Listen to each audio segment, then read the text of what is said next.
Estamos ya a nada del tema de las elecciones 2025. Hay opiniones cruzadas, el tema político está candente, más aún por esa división o ese divorcio que se presentó en el gobierno actual entre el presidente Daniel Noboa y la señora Verónica Abad. Entonces, el ministro de Gobierno hizo un comentario, no está confirmado, pero a leves rasgos mencionó de que existía la posibilidad de que el señor presidente Daniel Noboa no tomara el permiso correspondiente para hacer campaña política. Entonces se nos surgieron muchas preguntas, incluso en el día que hicimos la entrevista con usted, con Ronald Anton, existía este escenario, esa posibilidad que también la manifestamos, y por eso esta invitación, para ampliar esto, porque el análisis está bastante interesante, ya que la situación del señor Daniel Noboa está también interesante, porque en varias consultoras dice que su nivel de aceptación social ha disminuido, en otras ha aumentado, sin embargo, no sabemos qué mismo es. Y por eso, bienvenido, gracias por estar con nosotros aquí en Radiovisión Manaví. Para mí es un placer estar con ustedes nuevamente.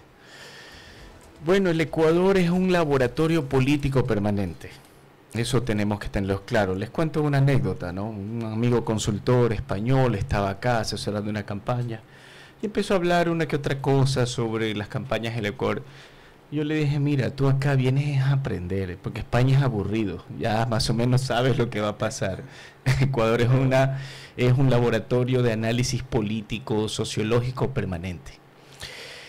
Yo creo que esta es una pregunta importantísima por varios temas. Primero, porque tiene que ver con la institucionalidad jurídica, que es algo que el país adolece durante toda su historia republicana, con sus picos, excepciones, ¿no?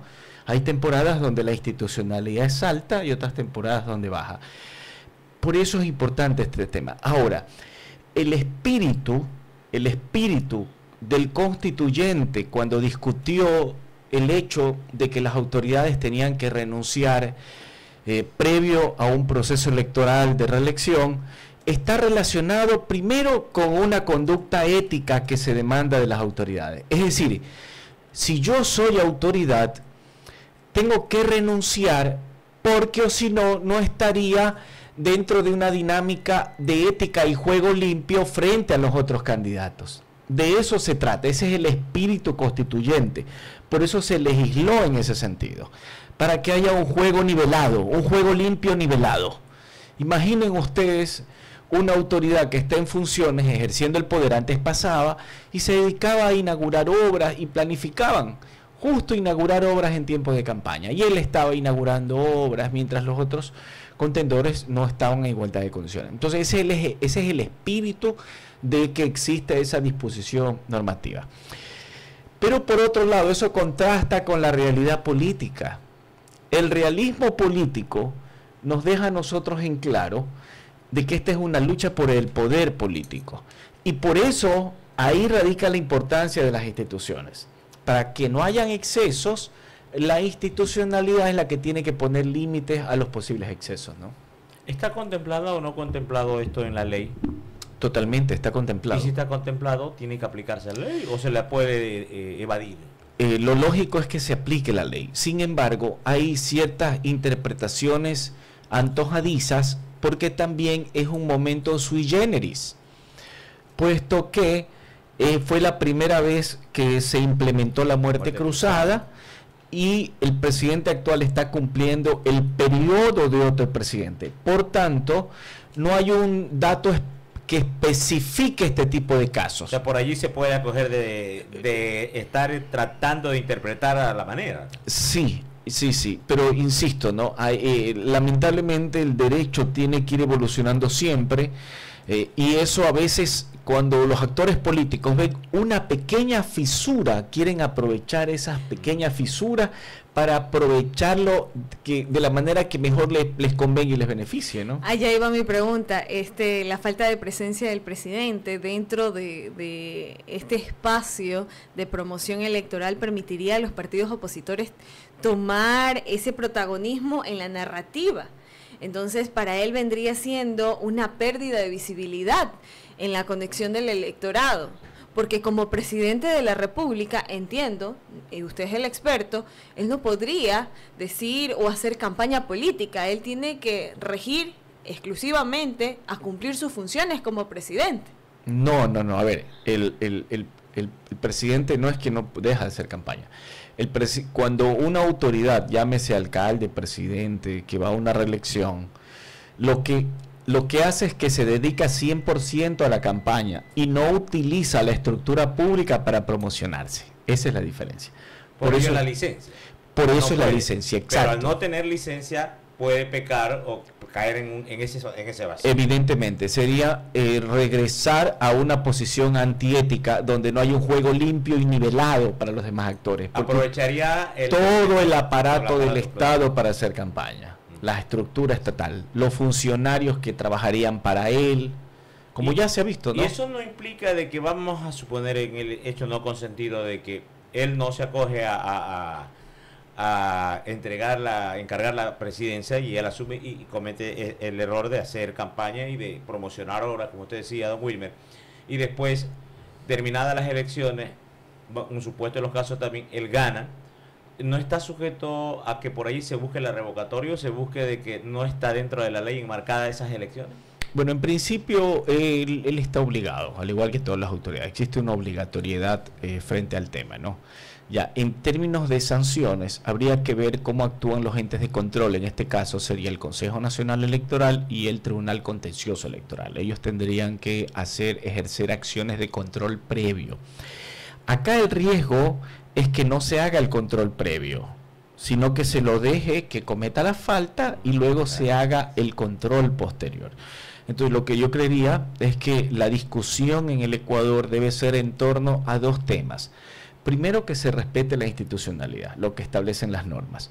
Y lo segundo, tener claridad en el hecho de que esto responde a una lógica ética, de que exista un juego nivelado entre competidores, porque es como tener una cancha inclinada, ¿no? Tú juegas fútbol, tienes una cancha inclinada y tienes condiciones que no son favorables para ti. Entonces, dentro de la lógica de la ética y del juego limpio, el presidente tiene que pedir licencia. El tema de fondo, y creo que todos los ecuatorianos lo notamos, es esa disputa que existe tribal. Yo diría que es una disputa tribal entre el presidente y su vicepresidenta. Él finalmente fue quien la eligió, ella aceptó ir en binomio, y nosotros lo que estamos viendo es el ocaso. Eso es lo que nos ha conllevado al escenario de hoy. Sí, yo lo que veo es que en el Ecuador, y es mi posición personal a nivel académica, desde hace años teníamos que haber eliminado el vicepresidente, o la vicepresidenta en este caso. ¿Figura decorativa acaso? Sí, porque primero el vicepresidente, ya lo dijeron políticos anteriormente, es un conspirador a sueldo. Los vicepresidentes son conspiradores a sueldo, lo hemos visto en la historia de la República. Sí. Segundo, el vicepresidente no tiene una función definida, es alguien a quien se le delegan tareas. Entonces, depende de la voluntad del presidente como para delegar tareas importantes.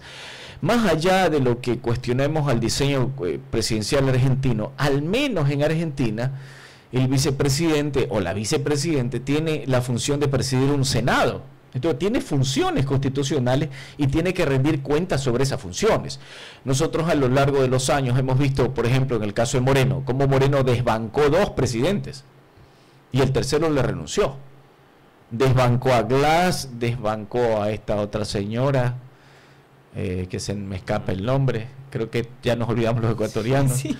El señor Otto fue y después renunció, lo aprovechó como plataforma. Y bueno, vino alguien más que tampoco nos acordamos el nombre. Mire, Lenín Moreno tuvo 4 vicepresidentes.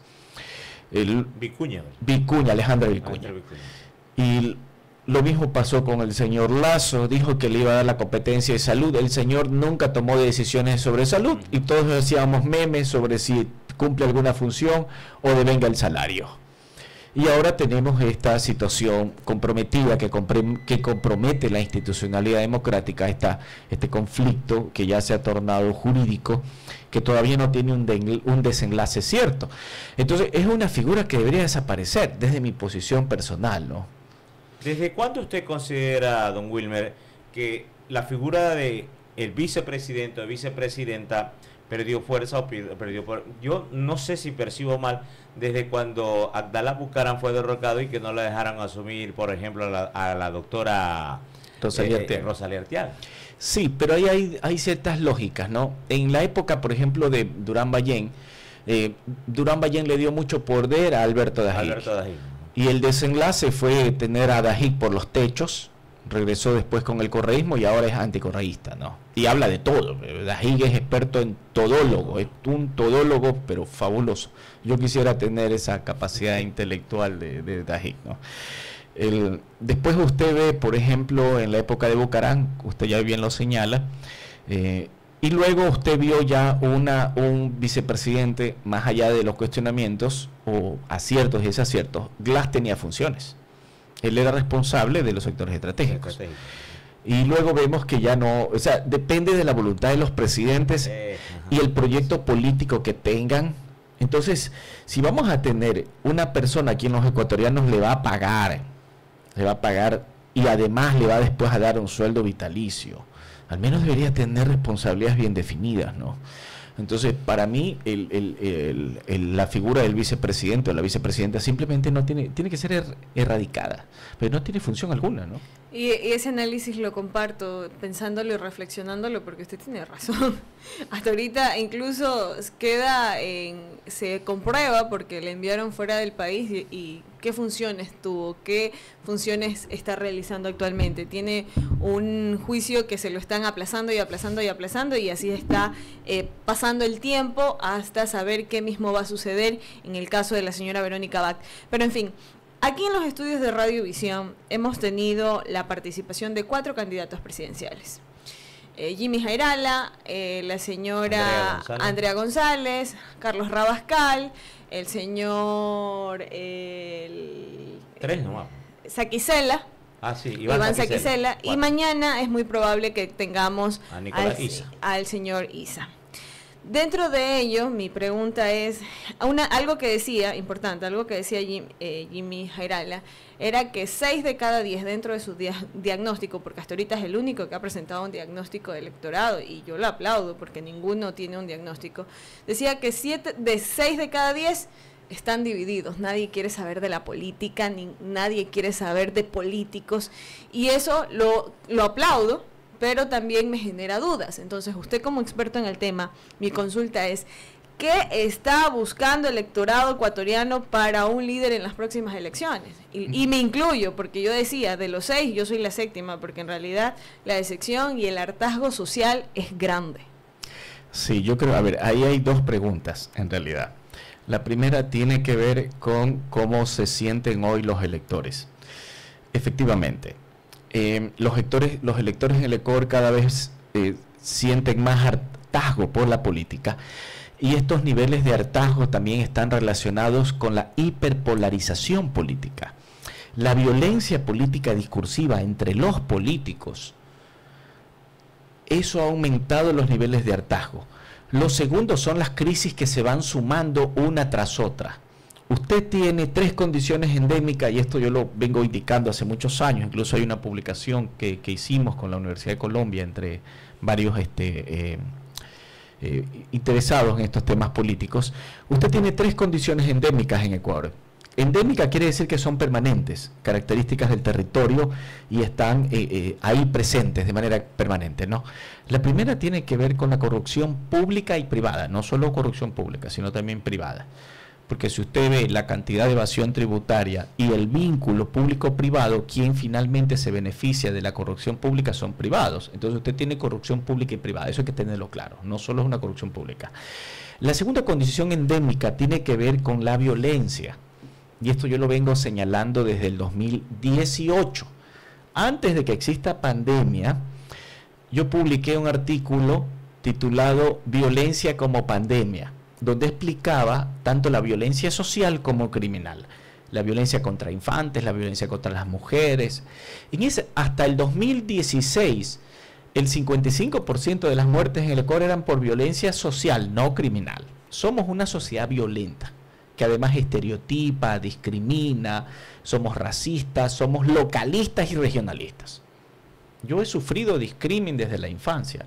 Cuando vivía en Quito por ser costeño, cuando vine a vivir a Manabí por ser guayaquileño, he sufrido discrimen también cuando me ha tocado liderar procesos porque era muy joven y me decían, no, como que es muy joven, ¿no? No tiene experiencia. Exacto, pero gané todas las campañas que he dirigido, hasta ahora no pierdo una campaña, y también he sacado adelante, evidentemente con equipos de trabajo, proyectos importantes, a pesar de la edad que tenía en ese momento. Entonces yo he sufrido el discrimen.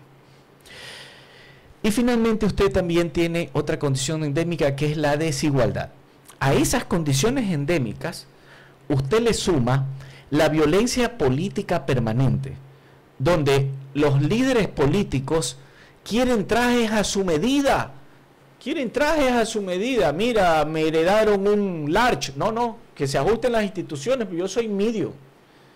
Y luego me voy yo, viene un extra large y dice, no, ese está muy flaco, a mí dame un extra large. Entonces, a manera de metáfora, ¿no? Cada presidente que llega quiere reformarnos la Constitución como mejor le place y lo convence.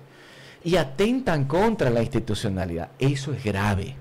Eso realmente es grave. Y mañana va a salir un editorial que escribí justamente sobre eso en mi columna de los jueves en el diario, donde explico las olas democráticas y que estamos en una nueva contraola.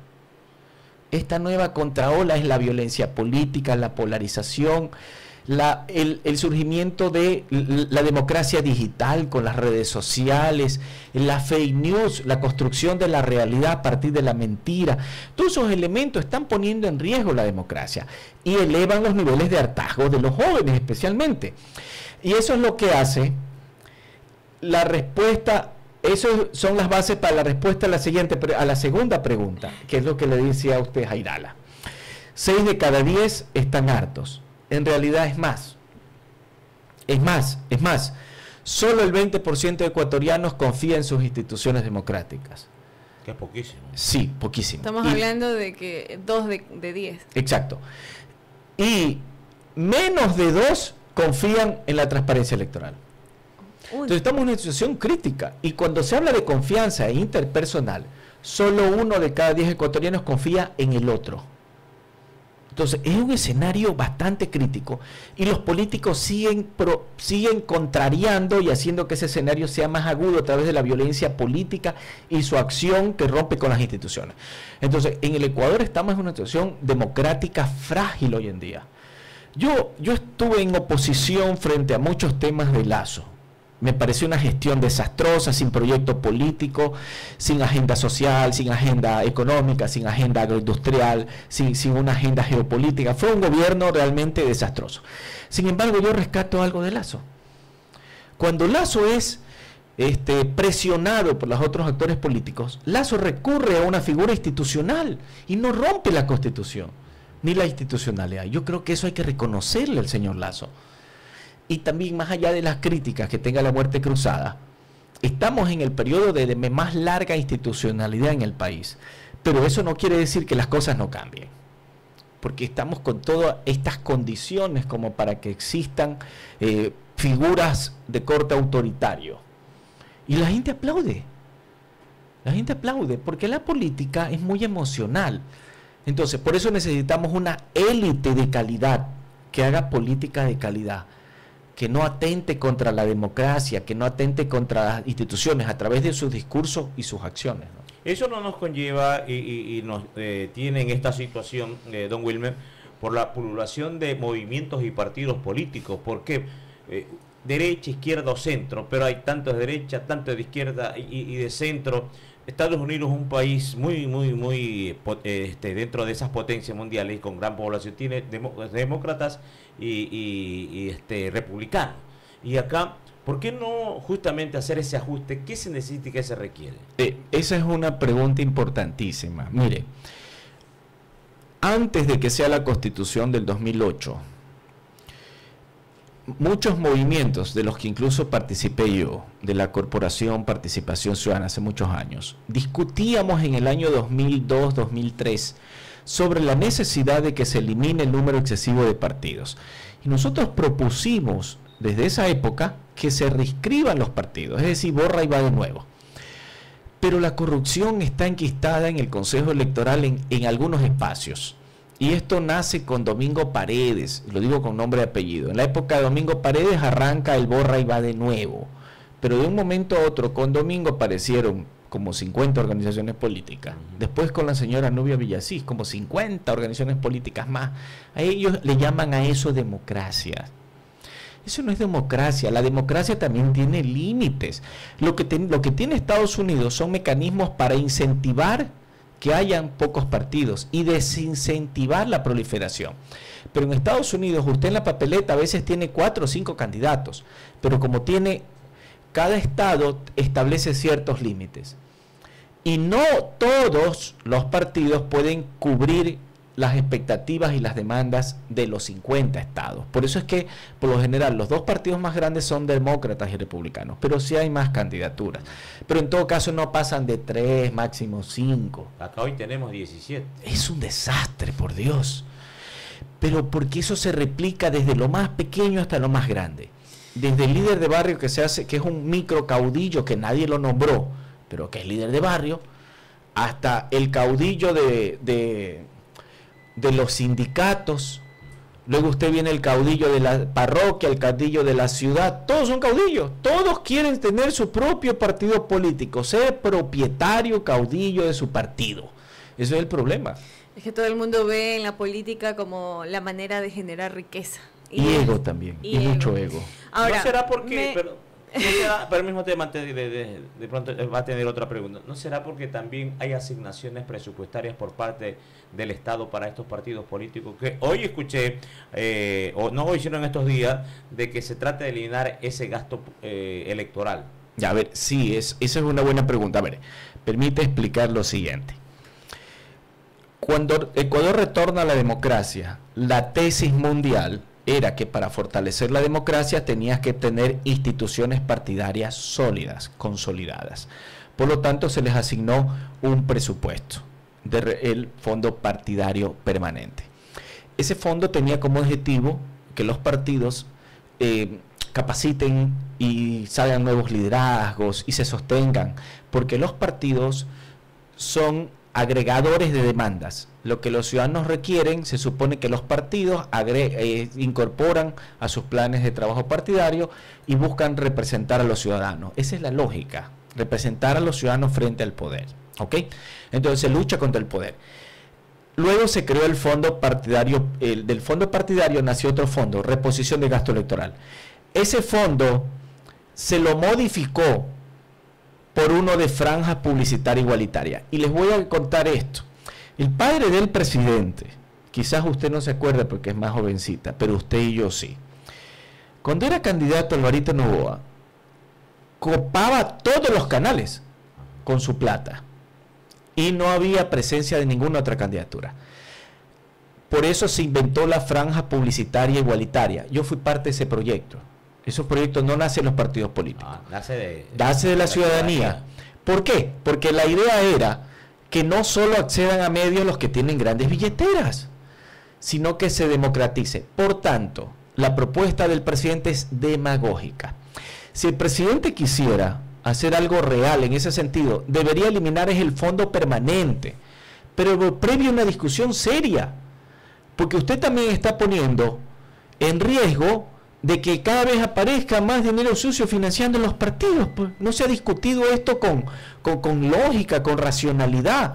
Simplemente son tácticas de campaña electoral.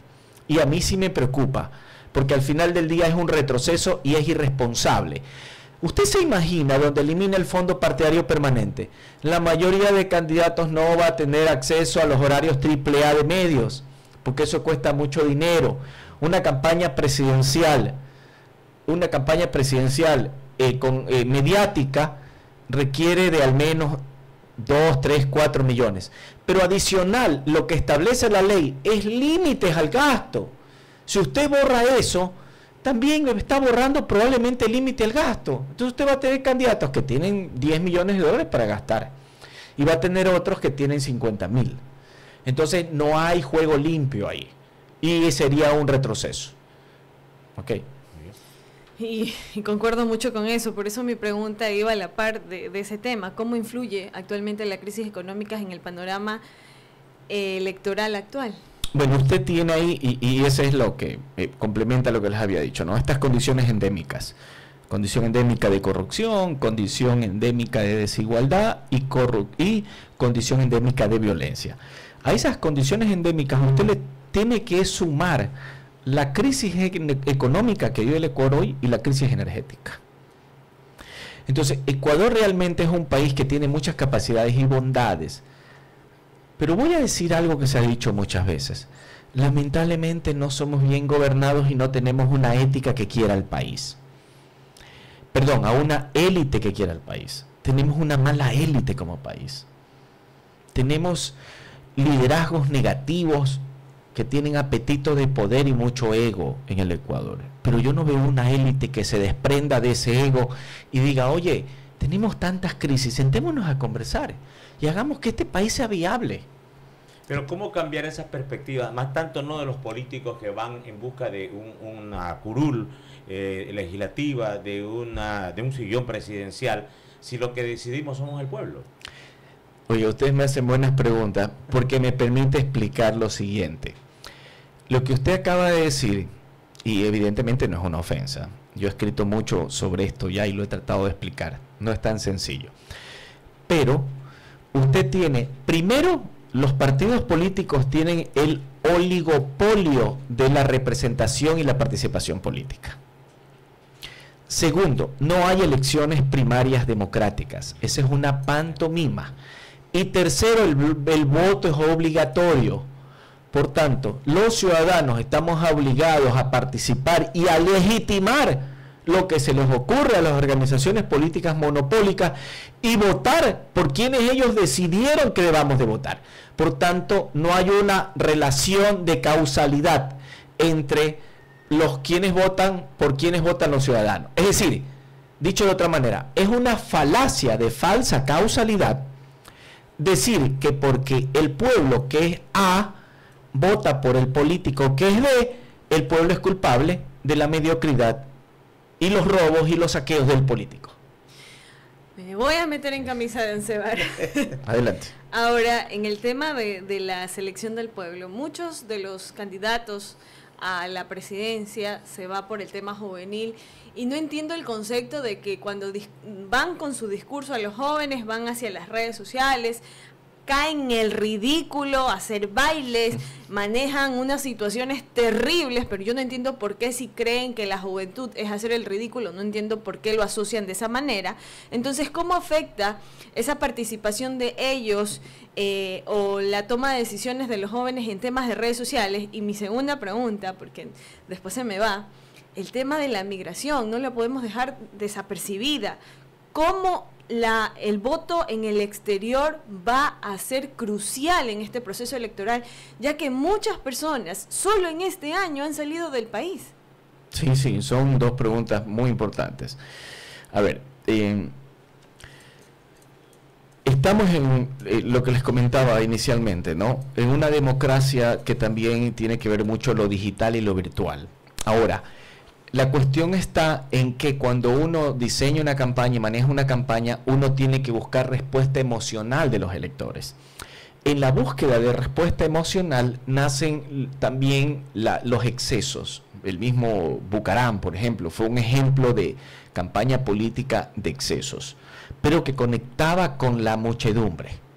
Ahora, los políticos tratan de conectar con esa misma muchedumbre, pero esa misma muchedumbre ahora ya no está en las tarimas, ya no está en las calles, está en lo virtual. Mucho de la baile, la lisonja, ¿sí? La joda, por decirlo de alguna manera, el ridículo, es porque sus equipos de campaña a veces exageran en el cómo conectar con los jóvenes y están descuidando elementos importantes de la juventud. Evidentemente tenemos cada vez más jóvenes que se interesan por contenidos de corto tiempo y que los enganche emocionalmente en los 4 o 5 primeros segundos. Si te enganchó en eso, el joven ve el resto de 40 segundos. Y luego que te vas posicionando, ya puedes ir aumentando los segundos y los contenidos. Eso es una realidad. La juventud consume mucho contenido, pero muy fragmentado y de corto tiempo. Entonces, insisto, buscando respuesta emocional, los candidatos y los equipos de campaña hacen el ridículo también. Eso no les garantiza la victoria, porque hay una serie de insumos adicionales que juegan en campaña. Hoy, por ejemplo, yo veo con agrado, más allá de la crítica a los electores más jóvenes, yo veo con agrado que hay muchos jóvenes que están esperando el debate. Los jóvenes están esperando el debate. Y eso me lleva a otra consideración. La salida de Topic tiene cerca, si vemos los resultados anteriores, usted hoy tiene polarizada la candidatura entre Luisa González y Daniel Noboa.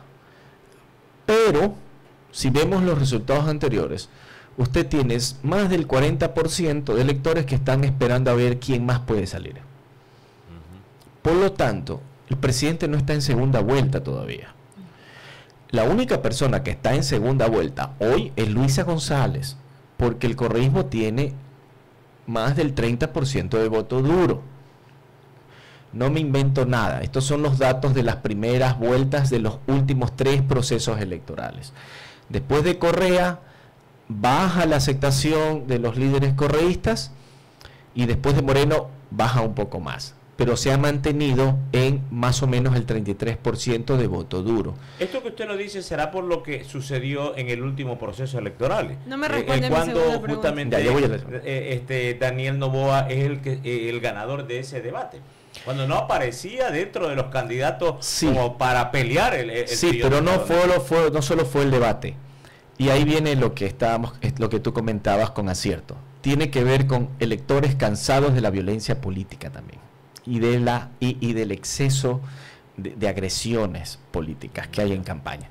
Noboa en ese momento era el candidato joven, era lo nuevo. Hoy ya no es lo nuevo. Es el presidente, ya no es nuevo. Y él estaba por fuera de las disputas intestinas. Hoy él es el que más confronta. Eso también lo pone en tela de duda. Ahora miren, justamente aquí tengo datos, para que ustedes tengan una idea. Cuando Correa gana en el 2009, gana con 52%. Le sigue el 28% y el 24% era voto fraccionado entre distintas candidaturas. Quiero que le pongan atención al voto fraccionado.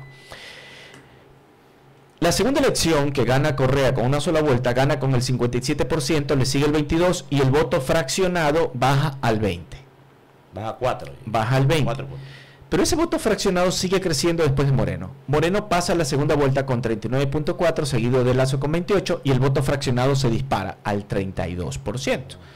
Ahora, en la época de Yacu y Herbas, etcétera, cuando se lanza Arauz, pésimo candidato, Arauz, sin embargo el correísmo pasa del 39 con Moreno, baja al 32.7. Pero el voto fraccionado crece al 47.5, si se dan cuenta, ¿no? Casi la mitad. A la tendencia hacia arriba. Sumamente. Casi la mitad del elector. Así es. Ahora, en la elección reciente del 2023, el voto correísta es del 33.6. Si se dan cuenta, el correísmo se mantiene por sobre el 30, ¿no? Se dan cuenta, ¿no? En primera vuelta. Es decir, el único movimiento que tiene voto duro es el correísmo. El anticorreísmo es difuso. No hay caras que digan, que la gente diga, es que ella es el representante. No existe. No existe caras anticorreístas. Es difuso. Todos se embarcan en una lucha anticorreísmo para crecer. Hasta ahora es así. Y ahora con la distinción de que van a haber algunos que también van a ser anti-Noboa y anti-Correa. Ahora, ¿y el voto fraccionario cuánto fue de...? 42.9. A ver, repito, el voto fraccionado en el 2021 fue de 47.5 y la última elección fue de 42.9. Por tanto, la mayoría del electorado están por fuera de esa violencia política, están cansados de la violencia política. Y ahí el presidente con su equipo de campaña cometen horrendo error. Y hoy en día, solo, insisto, la Revolución Ciudadana tiene asegurada una segunda vuelta y tiene condiciones para ganar en primera vuelta. No significa que gane en primera, pero tiene condiciones. El presidente no pasa a segunda vuelta todavía. Tiene primero que ganar. tiene primero que pasar a la segunda vuelta. Entonces habría una sorpresa, un candidato que no estaría dentro de los planes de este. Hay condiciones por parte de los electorados para darle espacio a la sorpresa, pero el tiempo de campaña es muy corto, habría que ver. Y ahí es que es interesante que los jóvenes están esperando al debate para ver si alguien más aparece. Y también recordemos de que sí le puede estar cobrando factura al señor presidente Daniel Noboa todo lo que ha venido en las campañas negativas que tiene. Las campañas negativas en la Asamblea Nacional, que aunque duela o no, existen. El tema de que diga que ha roto la Constitución, el tema de lo de la presidenta Verónica Bach, el tema de Jan Topic. Entonces, a él, la imagen de él que le hacen ver como un dictador, si es cierto o no es cierto, eso sí está afectando en la parte juvenil. Y eso repercute. De ese 42% que yo ya noté como muy buena alumna, 20, 32, 47 y 42%, yo creo que sí va a aumentar. Y la decisión en este proceso electoral va a ser bastante fuerte, le va a afectar al señor presidente Daniel Noboa y nos vamos a sorprender en las elecciones del 2025. Ahora, mi pregunta de la migración, ¿por qué se me va el tiempo? Ok. Esa es parte de lo que conversamos como la crisis económica en la que se encuentra Ecuador. Ecuador está en una crisis económica y ahí también hay decisiones del gobierno que le están pasando factura. Cuando el presidente dice que va a eliminar el ISD por 3 meses y luego lo va a dejar en 2.5, ahí hay un problema. Porque hoy en día usted paga por importaciones 5 puntos, pero lo recupera como crédito tributario. Con la medida del Ejecutivo actualmente, las importaciones, el que importa va a tener que asumir el 2.5. Ese es un retroceso, no es ganancia, eso le va a pasar factura. Pero ellos estratégicamente están planteándolo post campaña. ¿Sí ven? 0% hasta abril y luego pasa la campaña y ya empiezas a pagar 2.5. También le está pasando factura a la economía, al bolsillo de los ecuatorianos y evidentemente a los resultados electorales pueden ser afectados. El factor económico es importante en la decisión electoral.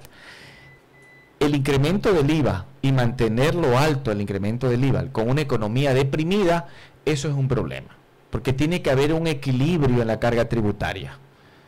Y el equilibrio en la carga tributaria hoy en día, si bien es cierto, los modelos econométricos nos hablan de un equilibrio de posiblemente 15, 15.6 en el Ecuador, pero eso es cuando no tienes la economía deprimida. Entonces estamos con una economía deprimida. Ya decían las cámaras a nivel nacional que estaban hablando desde hace 2 semanas atrás de pérdidas económicas de más de 9.000 millones de dólares por concepto de la crisis energética. A eso usted le suma las medidas económicas que no son tan acertadas. Entonces yo sí creo que el presidente le va a pasar factura a todos estos elementos. Una pregunta, don Wilmer. Hablaba usted y decía, el único que tiene seguro una segunda vuelta o ganar en esta primera vuelta es el correísmo. Y el correísmo desde cuando gana Rafael Correa ha tenido protagonismo hasta ahora. Pero ¿qué pasa? Que en la segunda vuelta se queda. ¿Por qué ahí ya cambia el escenario? Exactamente, esa es una muy buena observación. Mire, ahí cambia. El correísmo tiene una estructura y un voto duro. Insisto, el anticorreísmo es difuso. Pero ahí viene una lógica de amigo-enemigo, poniéndonos desde la categoría Carl Smith de amigo-enemigo, o viéndola desde la suma de contrarios, una perspectiva dialéctica. ¿Qué quiere decir? Yo a usted le caigo mal, como ejemplo, pero estoy compitiendo con alguien que a usted le cae chancho. Entonces usted va a decir, voto... este Wilmer me cae mal, pero al menos puedo hablar con él. Eso de ahí no quiero hablar, me caen chancho. Entonces, hasta ahora el correísmo también, a lo largo de su gestión, fue sumando contrarios. Atacó a todo el mundo en su momento. Y hay mucho resentimiento anticorreísta. Entonces, como el voto es emocional, y eso pasa en todo el mundo, ojo, no solo en Ecuador, eso pasa en todo el mundo. Mayormente uno vota con el corazón y con el estómago, con el hígado. El voto racional es una fracción del electorado. De rational choice, ¿no? El voto racional quiere decir que yo tendría que hacer un análisis comparado sin sesgo y decir, mira tú, y además tendría que saber de política, de economía, de todo lo que nos ofrecen. Por tanto, es muy difícil. Yo tendría que hacer un análisis comparado al detalle y decir, el candidato del B, el C me ofrecen esto, voy a hacer una ponderación, un modelo ponderado, la suma de las ponderaciones, voy a votar por este candidato. O sea, nadie hace eso. Por tanto, siempre el voto va a ser emocional. Entonces, como el anticorreísmo está orientado a 100% a lo emocional, el anticorreísmo siempre va a apelar 100% a las emociones. Y eso es lo que hace que el correísmo, como sumó muchos contrarios, pierda en las segundas vueltas. Pero eso no quiere decir que en este proceso ocurra lo mismo. Porque las campañas... ¿Puede variar entonces? Sí, porque las campañas cambian, no hay ninguna campaña igual a otra. No. Eso es lo bonito de la política o lo complejo. El dinamismo que llevan. Sí. ¿Qué segmentos de la población podrían inclinar este proceso electoral? ¿Y a dónde va mi pregunta? En la época de Correa, yo estaba chiquita, yo todavía o ya iniciaba, tendría 16 años, cuando él recién que apareció como el Superman que había llegado como ministro de Economía, si no me equivoco, y escuchaba a mis primas y a mis tías, qué guapo ese hombre, voy a votar por él porque es guapo y habla bonito. Entonces, desde ahí se me grabó ese concepto de que también existe la parte emocional de que si habla bonito y es guapo, las mujeres pueden votar por él, no me vayan a satanizar por ese comentario, también en el caso del público joven. Entonces, ¿qué segmentos de la población van a inclinar este proceso electoral? De 16 a 30 años aproximadamente. Ese es el público. Ese va a ser un público más volátil, no tiene identidad partidista mayormente. Por ejemplo, yo le preguntaba a los alumnos en la universidad si votaron a favor o en contra de que se explote el Yasuní. Solo les preguntaba y les decía que me den sus razones. La mayoría de los chicos y chicas que votaron para que no se explote en el Yasuní me daban explicaciones ideológicas de izquierda, pero presidencialmente votaron por Noboa, ¿se da cuenta? Y del número de chicos, que era menor cantidad, que no votaron, que estaban en contra de que no se explote el Yasuní, yo les expliqué y tenían razones racionales. Ellos decían, lo que pasa es que el fondo petrolero de las universidades, hay un fondo petrolero que nace, que alimenta al presupuesto de las universidades. Si no se explota el Yasuní, eso puede afectar a las universidades. Entonces se dan cuenta, del grupo enorme de jóvenes que les pregunté sobre el Yasuní, el 10% votó de manera lógica. Los demás votaron en base a un discurso ambientalista preponderantemente de izquierda, pero votaron por un presidente de derecha. Entonces, ese es el mundo que tenemos ahora. Los electores, si bien es cierto, dicen que no tienen posición ideológica, sí la tienen, pero son inconscientemente, no tienen una conciencia ideológica, no tienen conciencia de que en algunas cosas son de izquierda o son de derecha o son de centro, pero la ideología existe y está vigente y es la que nos gobierna, porque las decisiones económicas tienen una base teórica de izquierda, de centro, de derecha, la política social también, etcétera. Entonces, la ideología son paradigmas que rigen la decisión y la voluntad del poder. Bueno, realmente ha sido bastante enriquecedor y hemos tratado de absorber el contexto social. Una clase de política. Hemos tratado de absorber el contexto social, los posibles resultados, cómo afectaría la participación ciudadana, cómo afecta la situación política actual al señor presidente Daniel Noboa, los posibles escenarios de la política actual, la balanza. Pero mi pregunta final, ¿cuál es el aprendizaje que nos dejaría estas elecciones 2025 en este corto tiempo? A ver, primero habría que rescatar que estamos en el periodo más largo de estabilidad democrática. Eso hay que aplaudirlo. Segundo, el hecho de que tengamos una figura constitucional de la muerte cruzada nos permitió salir de la crisis política para dar paso a un nuevo proceso electoral. Tercero, tener claro que la lógica de campaña permanente que se ha utilizado desde hace ya varias décadas en el Ecuador, está agudizando y está atentando contra la democracia. Presidentes llegan al poder y se mantienen en campaña permanente. Eso nos está afectando. Llamados a consulta popular de manera irresponsable, que realmente no generan transformaciones, eso tenemos que tenerlo claro. Y finalmente, que los electores pueden votar por quien les plazca, porque ellos no son culpables hasta cierto, en la mayoría, si pudiera establecer una responsabilidad, la responsabilidad de los electores es mínima, porque estamos obligados a votar por quienes los partidos nos imponen. Y el sistema del voto es obligatorio. Si el voto fuera voluntario, yo le daría culpa a los electores. Pero el voto es obligatorio. Te multan económicamente, el voto debería ser voluntario. Pero por habría Dios. una gran deserción, pues. Pero es que vivimos de decepción en decepción, por eso votamos por los outsiders, pues. Ese es el resultado del hartazgo, como bien se ha dicho aquí por parte de ustedes, y la decepción. Por eso en el Ecuador hemos ido votando por los Bucarán, por los Gutiérrez, por los Correa, por los Novoa, hemos ido experimentando por los Lazo, y nos la pasamos de izquierda a derecha, izquierda a derecha, derecha a izquierda, es como un merengue ahí. Es merengue, no es merengue. No, pero el Sí, señor como presidente merengue. Daniel Noboa dijo que él no se consideraba ni de izquierda, después dijo que no se consideraba de Discursivamente, derecha. pero todas las acciones que él ha tomado son de derecha. Son acciones de derecha, o sea, seamos realistas. Incluso, mire, en términos económicos, ¿cómo, y esto va para los electores, el Ecuador no tiene moneda propia, no emitimos moneda? Eso es bueno, pero también nos condiciona. Es bueno en el sentido que los políticos irresponsables no van a emitir moneda. Eso es lo positivo. No pueden hacerlo.